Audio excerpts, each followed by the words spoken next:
Beach man turned himself in following a shooting near Lincoln Military Housing, and now James Hawkins Jr. faces a list of charges. The shooting happened just after 6 last night on Bird Neck Road, and only Ted on Your Sides and McNamara spoke to the 2 Good Samaritans who helped save the victim. And yeah, when most of us hear gunshots, we run away, but these 2 brothers-in-law, they ran toward this scene, and they were on their hands and knees as they called 911 and applied pressure to the victim's wounds.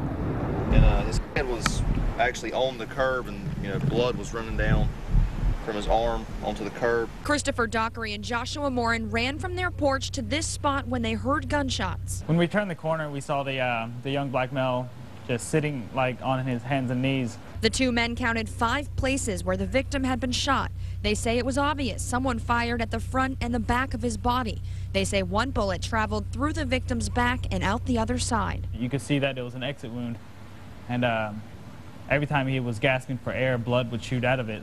Neighbors brought towels to the scene. 1 man even took the shirt off his back to help the man lying in the street. Navy personnel that lives here in housing came up and took off his issued blouse, and we actually made a tourniquet out of it. That way we could stop the bleeding. Dockery says out of all the screams, 1 was the loudest, a woman begging him to call an ambulance. I hear somebody screaming, my baby, he shot my baby. And she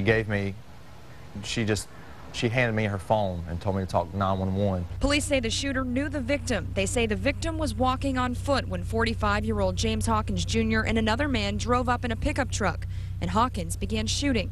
Eyewitnesses told the 2 brothers-in-law that same story. There was a guy in a green truck who had got out of the truck and walked up to him and just started opening fire on him.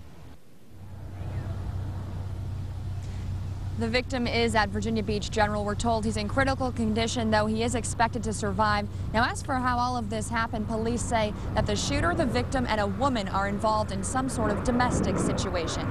Live in Virginia Beach, I'm Ann McNamara, 10 on your side.